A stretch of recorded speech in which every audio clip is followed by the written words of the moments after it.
রাসূলুল্লাহ সাল্লাল্লাহু আলাইহি ওয়াসাল্লাম ইরশাদ করেছেন, অত্যাচারী শাসকের সামনে সত্য কথা বলা সর্বোত্তম জিহাদ।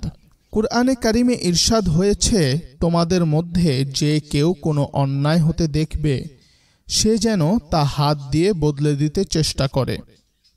যদি তা না পারে তাহলে তার ভাষা দিয়ে, অন্যথায় অন্তর দিয়ে বদলে দিতে চেষ্টা করবে, আর এটি দুর্বলতম ঈমানের স্তর। অতএব আমরা ব্যক্তি, সমাজ ও রাষ্ট্রীয় পর্যায়ে অন্যায় দেখে মুখ বধিরের মতো বসে থাকতে পারি না।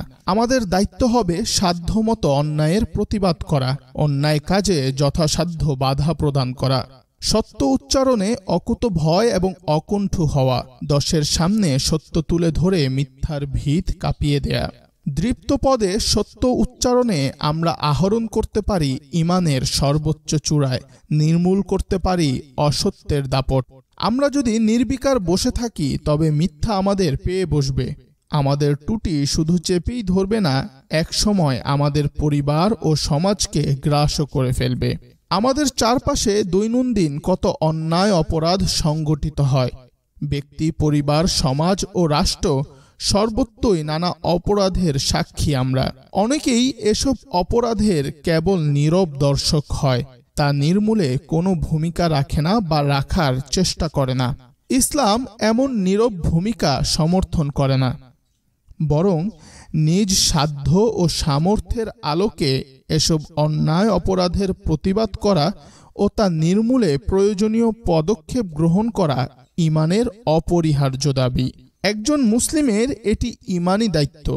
এমনকি অন্যান্য জাতিগোষ্ঠীর তুলনায় মুসলিম সম্প্রদায়ের শ্রেষ্ঠতম হওয়ার অন্যতম বৈশিষ্ট্য। পবিত্র কুরআনে আল্লাহ তাআলা ইরশাদ করেন, তোমরাই হলে সর্বোত্তম উম্মত, মানবজাতির কল্যাণের জন্যেই তোমাদের উদ্ভব ঘটানো হয়েছে। তোমরা সৎ কাজের নির্দেশ দান করবে এবং অন্যায় কাজে বাধা দেবে এবং আল্লাহর প্রতি ঈমান আনবে।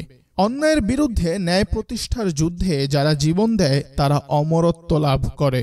কোরআনে আজিমে আল্লাহ তাআলা বলেন, আল্লাহর পথে যারা শহীদ হয় তোমরা তাদের মৃত বলো না, বরং তারা জীবিত, কিন্তু তোমরা উপলব্ধি করতে পারো না।